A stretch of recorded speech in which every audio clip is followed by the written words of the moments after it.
Hello everyone, welcome to easy accountancy. இப்போ நம்ம பார்க்க போகிற டாபிக் என்னென்னு பார்த்தீங்கன்னா, ஒரு கம்பெனியில் ஒரு அக்கௌண்டன்ட் புக் கீப்பிங்கில் ஃபாலோ பண்ணக்கூடிய அக்கௌண்டிங் ப்ரொசீஜர்ஸ் என்னன்றதை தான் பார்க்க போகிறோம்.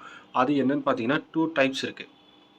ஒன்று வந்து cash basis of accounting and accrual basis of accounting. இதில் ஃபஸ்ட்டு கேஷ் பேசிஸ் என்னன்றதை பார்த்துடலாம். கேஷ் பேசிஸ் ஆஃப் அக்கௌண்டிங் அப்படிங்கிறதுக்கான மீனிங்கை நான் இங்கே லிஸ்ட் அவுட் பண்ணியிருக்கேன். You can read it that. But ஒரு எக்ஸ்ப்ளனேஷனாக கிறிஸ்ப் அண்ட் கிளியராக சொல்லணும் அப்படின்னா, நம்ம தமிழ்நாட்டில் இருக்கிற எலக்ட்ரிசிட்டி பேமெண்ட் மெத்தட் எடுத்துக்கோங்களேன். இப்போது 2 months ஒன்ஸ் தான் நமக்கு எலக்ட்ரிசிட்டி பில் ஜென்ரேட் ஆகும். 2 months ஒன்ஸ் தான் நம்ம பேவே பண்ணுவோம்.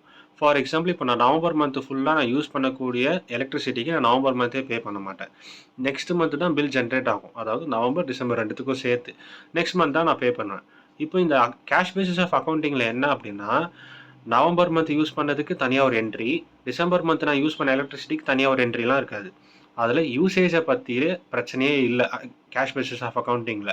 அது அதோட மெயின் பாயிண்ட்டு கிடையாது. கேஷ் பேசிஸ் ஆஃப் அக்கௌண்டிங்கோட மெயின் பாயிண்ட் என்ன அப்படின்னா, நான் என்னைக்கு எந்த எக்ஸ்பென்சஸ்க்கு எப்போ பே பண்ணியிருக்கேன். For example, November month December month ரெண்டுத்துக்குமான சேர்த்து எலக்ட்ரிசிட்டி பில்லை நான் ஏதோ ஒரு somewhat date 28th December 29th December இந்த மாதிரி ஏதோ ஒரு டேட்டில் நான் பே பண்ணுறேன் அப்படின்னா, அந்த 28 or 29th டிசம்பர் அன்னைக்கு நான் அந்த டிரான்சாக்ஷன் பண்ணியிருப்பேன் இல்லைங்களா, அப்போ மட்டும்தான் நான் வந்து எலக்ட்ரிசிட்டி பே பண்ணதான் என்னோட அக்கௌண்டிங் புக்ஸில் இருக்கும். Whether it is Tally or somewhat எந்த புக்ஸாக இருந்தாலும் அந்த டேட்டில் மட்டும்தான் நான் எலக்ட்ரிசிட்டி பே பண்ணதான் ரெக்கார்ட் ஆகிருக்கேன் என்னோட புக்ஸில்.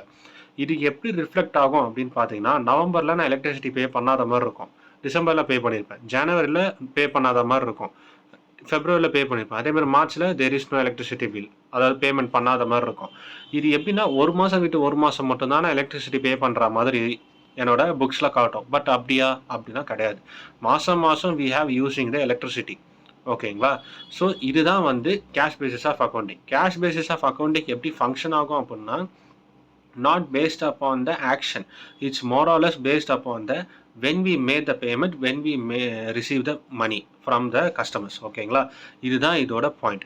ஸோ இதுவே வந்து அக்ரூவல் பேசிஸ் ஆஃப் அக்கௌண்டிங்கில் எப்படி ஃபங்க்ஷன் ஆகும்னு பார்த்தீங்கன்னா, இதுலேயுமே ஒரு எக்ஸாம்பிளோடு உங்களுக்கு நான் எக்ஸ்பிளைன் பண்ணியிருக்கேன். Rent for March month has not been paid.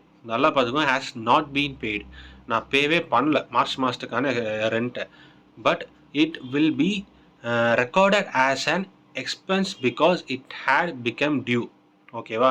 நான் ஏன் அவ்வளோ பொறுமையாக எக்ஸ்பிளைன் பண்ணுறேன் அப்படின்னா, இது புரிஞ்சிக்கக்கூடிய ஒரு டாபிக் தான். பட் நிறைய பேருக்கு இது சில நேரத்தில் வந்து கன்ஃபியூஸ் பண்ணிக்கிறாங்க, ரெண்டும் ஒன்று தான் அப்படின்ட்டு. பட் ரெண்டும் ஒன்று கிடையாது, வேறு டாபிக். ஸோ அக்ரூவல் பேசிஸில் என்னென்னா, இப்போ நான் முன்னாடி அந்த எலக்ட்ரிசிட்டிக்கு சொன்னதுக்கு அப்படியே வைஸ் வர்ஸான ஒரு கான்செப்ட் தான். இப்போ இதில் என்ன, இப்போ நான் கொடுத்துருக்க எக்ஸாம்பிள் என்ன உங்களுக்கு புரிஞ்சிருக்கணும் அப்படின்னா, மார்ச் மந்த்துக்கான ரெண்ட்டை நான் இன்னும் கொடுக்கவே இல்லை. ஓகேங்களா? நெக்ஸ்ட் மந்த்து இல்லை எப்பயோ நான் ஃப்யூச்சரில் இருக்கக்கூடிய சப்சீக்வெண்ட் டேஸில் நான் எப்பயோ கொடுக்க போகிறேன். ஓகேவா? பட் நான் மார்ச் மந்தில் பே பண்ணாத ஒரு எக்ஸ்பென்சஸ்க்கு நான் மார்ச் மந்த்லேயே போய்ட்டு என்ட்ரி போட்டுருவேன். ஓகேங்களா? மார்ச் மந்த் ரெண்ட் எக்ஸ்பென்சஸ் அப்படின்னு சொல்லி, ஃபார் எக்ஸாம்பிள் 10,000 20,000 மார்ச் மந்தில் ரெண்ட்டு 10,000 அப்படின்னு நான் நோட் பண்ணுறேன். இது மந்த் ஆன் மந்த் 10,000 என்னோட ரெண்ட்டுக்கான எக்ஸ்பென்சஸில் மந்த் ஆன் மந்த் என்னோட புக்கிங் நான் பண்ணிட்டு வந்துட்டே இருப்பேன், புக் பண்ணிட்டே வருவேன்.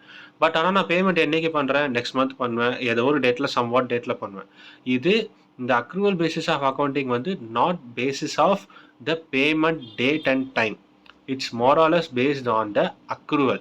அக்ரூவல் பேஸ்ட் அப்படின்னா என்னென்னா, நம்ம ஒரு எக்ஸ்பென்சஸை அக்கர் ஆயிருக்கோம், நம்ம இன்னும் பே பண்ணியிருக்க மாட்டோம். ஒரு ஜஸ்ட் அக்கரான ஒரு எக்ஸ்பென்சஸை நம்ம பே பண்ணலைனாலும் we have to record it on the respective months. அதுக்கு தான் இந்த ரெண்ட்டை ஒரு எக்ஸாம்பிளாக சொன்னேன். இன்னொரு எக்ஸாம்பிள் பார்த்தீங்கன்னா, செகண்ட் லைனில் கிரெடிட் சேல். இப்போ நான் எக்ஸ்பிளைன் பண்ணது ஒரு எக்ஸ்பென்சஸ்க்கு, இப்போ நான் எக்ஸ்பிளைன் பண்ண போகிறது ஒரு இன்கம்க்கு. Credit sales is recognised as sales irrespective of whether the amount has been received or not. Okay?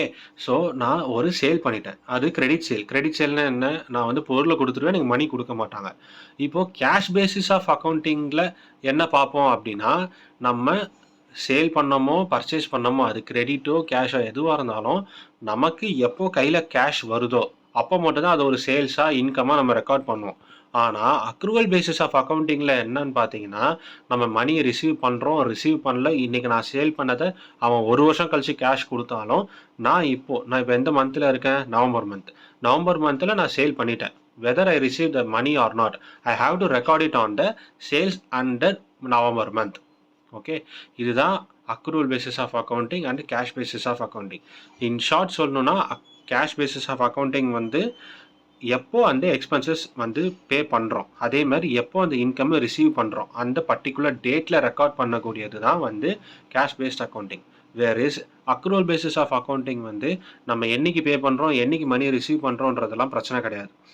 அந்த expenses R income when it is occurred, எப்போ அக்கர் ஆகுதோ, அக்கர்னா என்னன்னா எப்போ அது வந்து நம்ம நடக்குதோ அப்போவே வந்து அதை ரெக்கார்ட் பண்ணணும். ஃபார் எக்ஸாம்பிள் வந்து இன்கம்னா நான் இந்த மந்த் ஃபுல்லாக ஒரு ப்ராஜெக்ட்டுக்கு ஒர்க் பண்ணிட்டேன். So I earned some money on the November month. But இன்னும் நான் பேமெண்ட் ரிசீவ் பண்ணல. என்னோட புக்ஸில் வந்து நவம்பர் மந்தில் நான் ஒரு இன்கம் ஏர்ன் பண்ணதை ரெக்கார்ட் பண்ணணும். இதுதான் வந்து accrual basis of accounting. Okay, so 2-3 examples நான் சொல்லியிருக்கேன், உங்களுக்கு அண்டர்ஸ்டாண்ட் ஆகிருக்கும்னு நினைக்கிறேன். இஃப் இன்கேஸ் உங்களுக்கு இந்த மெத்தட்ஸில் வந்து ஏதாவது அண்டர்ஸ்டாண்ட் ஆகலைன்னா நீங்கள் தாராளமாக வந்து கமெண்ட் செக்ஷனில் சொல்லலாம். இன்கேஸ் நான் சொல்லி கொடுத்ததுக்கு ஏதாவது உங்களுக்கு டவுட் இருந்தாலும் நீங்கள் கமெண்ட் செக்ஷனில் கேட்கலாம்.